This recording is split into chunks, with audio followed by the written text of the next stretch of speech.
नमस्कार मित्रों, मैं Anil selection time YouTube channel में आप सब लोगों का तहे दिल से स्वागत करता हूं। आज अपन लोग एक छोटी सी ट्रिक पढ़ेंगे जिसके माध्यम से आप किसी भी वर्ष का कैलेंडर आसानी से निकाल सकते हैं कि किसके साथ सेम होगा। ये 2023 का कैलेंडर है, ये 2023 का कैलेंडर किसके साथ सेम होगा आप मुझे कमेंट में ज़रूर बताएंगे। फिर मैं आपको यहाँ एक ट्रिक बता रहा हूँ कि निकालने का तरीका कैसे होता है। चलिए आते हैं। तो एक बात बताइए मुझे, अगर आपसे कहे लीप से लीप से अगर लीप की बात करें तो 28 साल बाद सेम होता है। कितना? 28 साल बाद सेम। अगर लीप वर्ष से एक ज़्यादा है तो 6 वर्ष बाद सेम होता है। लीप वर्ष से अगर 2 ज़्यादा है तो 11 वर्ष बाद सेम होता है। लीप वर्ष से अगर 3 ज़्यादा है, अगर लीप वर्ष से 3 ज़्यादा है तब भी 11 वर्ष बाद सेम होता है। वो थोड़ी समझिए वो कैसे। एक बात इधर समझाता हूँ। मैं आपसे कहूँ कि बताइए 2000 का कैलेंडर किसके साथ सेम होगा। तो 2000 क्या है? एक लीप वर्ष है या नहीं है? अगर 2000 लीप वर्ष है तो इसमें आप सीधा सीधा 28 जोड़ेंगे तो ये किसके साथ सेम हो जाएगा? 2028 के साथ सेम होगा। अगर ये लीप वर्ष से एक ज़्यादा होता, जैसे मान लो 2001 होता, तो लीप वर्ष से कितना ज़्यादा है? तो आपका आंसर होगा कि ये एक ज़्यादा है। एक ज़्यादा है तो 6 जोड़ देंगे तो 2001 का जो रिमाइंडर वो कैलेंडर होगा वो 2007 के साथ सेम हो जाएगा। अगर आपसे कहे कि 2002 का कैलेंडर बताइए तो 2002 लीप वर्ष से कितना ज़्यादा है? लीप वर्ष का मतलब है कि जिसमें 4 का भाग चला जाए वो लीप वर्ष कहलाता है। लेकिन शताब्दी वर्ष के केस में 4 के भाग नहीं देते, उसमें 400 का भाग देते हैं। शताब्दी वर्ष का मतलब है जिसके लास्ट में डबल जीरो हो।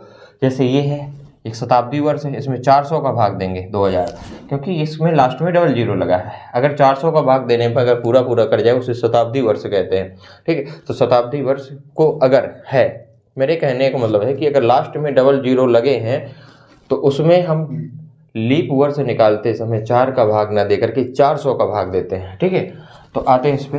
ये तो एक साधारण लीप वर्ष है या नहीं है बताइए? ये तो एक साधारण वर्ष है, लेकिन ये शताब्दी वर्ष है नहीं है, क्योंकि इसके लास्ट में डबल जीरो नहीं लगा, इसलिए हम 4 का भाग देंगे। 4 का भाग देने पर किसी भी संख्या में अगर 4 का भाग देते हैं तो एक रूल होता है कि लास्ट के 2 डिजिट में देख लो।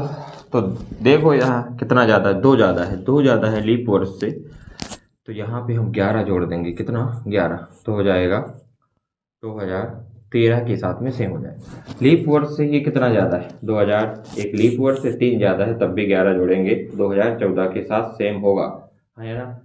तो इस तरीके से अपन लोग निकाल सकते हैं। तो आपका जो जवाब है, ठीक है, 2023 का कैलेंडर आपको मुझे बताना है किसके साथ सेम होगा। कमेंट में जरूर बताएंगे कि 2023 का कैलेंडर किसके साथ सेम होगा।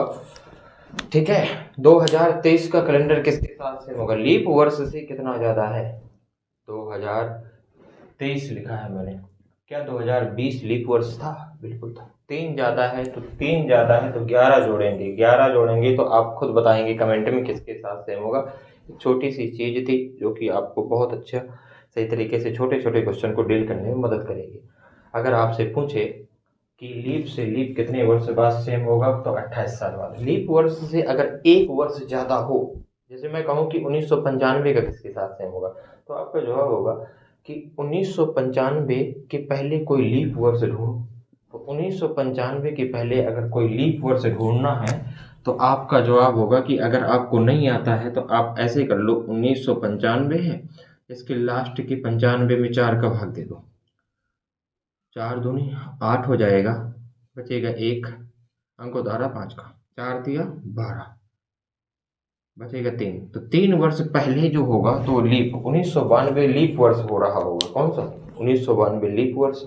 तो लीप वर्ष से कितना ज़्यादा है? 3 ज़्यादा है, तो 95 में 11 जोड़ देंगे तो आंसर निकल के आ जाएगा, हाँ या ना?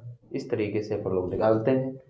आप लोग देखते रहिए, अब धीरे धीरे मैं ऐसी ही छोटी छोटी चीज़ें लेकर आता रहूँगा जो कि आपको एग्ज़ाम में बहुत हेल्प करेंगी, आप किसी का भी एग्ज़ाम दे रहे हो।